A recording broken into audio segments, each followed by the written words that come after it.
Thank you, Toastmaster. Thank you, everyone. Mona Lisa.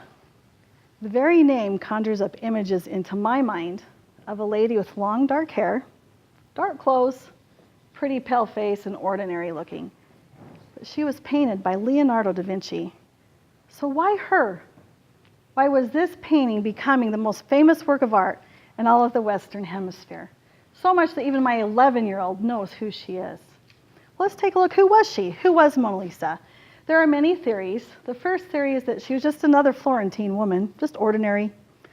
Another theory states that they think Leonardo looked into a mirror and painted a self-portrait, posting left and right sides onto Mona Lisa. The third theory that is most well known is that she was the wife of a man named Francesco del Giocondo, that he asked Leonardo to paint her portrait. But if this theory was correct, then why did Leonardo keep the painting for himself? In fact, he took the painting of Mona Lisa onto a road trip with him. He went to France, he went to Rome, to Milan, and into Florence. And he held up the painting of Mona Lisa and said, look what I can do. He used her as an advertising tool, meaning I can do this for you too. In the Louvre, where she sits today, it was overheard by two women saying, she's pretty plain. I don't get what all the fuss is about. Well, there's been a lot of fuss. She was stolen in 1911. She was found again in Italy in 1913 and back at the Louvre. She's toured the world, and millions upon millions of people have viewed her face. So what's the obsession with her face, or with her smile? The colors that Leonardo used, you can see, very muted, and they fade into the background. During the Renaissance, this was unknown at the time. The colors in the background and the foreground usually were very vivid in color. Also, up until that point, portraits were done of a full body. Of Mona Lisa, she's sitting with hands resting on her lap, and the portrait's just of the waist up. We can see this style often copied in our school pictures today, where even though maybe mom or dad may do their child's hair so perfect and beautiful, it just gets messed up on the playground, right? Put them in their best clothing, they go in for the portrait, and they do sit just like Mona Lisa with their hands in their lap, but you get that portrait back from the shoulders up. And they do have a muted background as well. So why is she so important to us? Why is this such a big deal? Why do we even in this room know who Mona Lisa is? I believe it's because she was ordinary. She represents us. She represents those of us that are just going about our daily lives, doing the best we can, getting from day to day.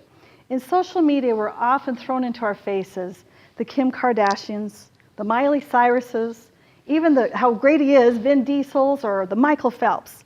And we can compare our lives. I know I get on Facebook a lot, and I get awful tired of seeing people's vacations and all the hurrahs that their kids get. It can be hard to compare.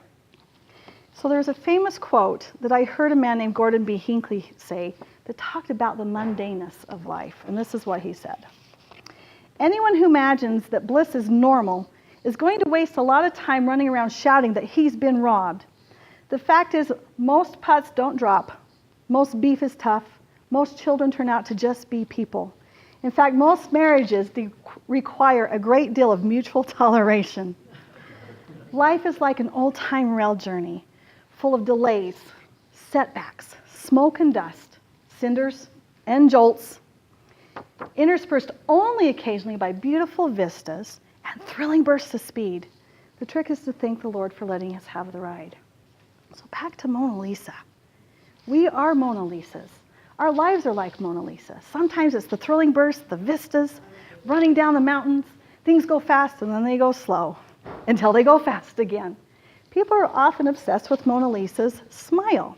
Leonardo, in his brilliance, if you look into Mona Lisa's eyes only, the colors that he used draw the face up and make it look like the cheekbones are arched and that she's indeed smiling. If you focus only on the mouth, it looks like she's not smiling. Some people have become so obsessed that they've observed her face. If you look at the left side of her face, it is curved up a little bit as if she is smiling. The right side of the face is not. So to this day, we don't know, is Mona Lisa smiling or not?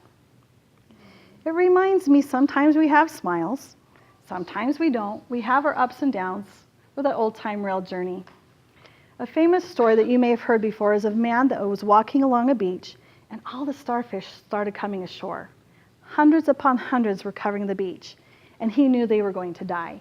So he went, and he took the starfish, and he started throwing them back, one by one, back into the ocean. Other people viewing this man thought he was crazy. Why would he do such a thing? So another person went up to this man and said, "Why are you throwing back these starfish? You will never be able to save all of them. Why does it even matter?" And the man replied to him, "To this one, it does matter." So as I look over this audience, I see husbands, I see wives, mothers, fathers, I see IT techs, I see school teachers, I see speakers in greatness in the making, people who have accomplished great goals or have yet to accomplish great goals, people who are the MonaLisas of life. So although we may not have been painted by Leonardo da Vinci, we are signs of greatness, and our lives are worth much more than any painting in the Louvre. Thank you.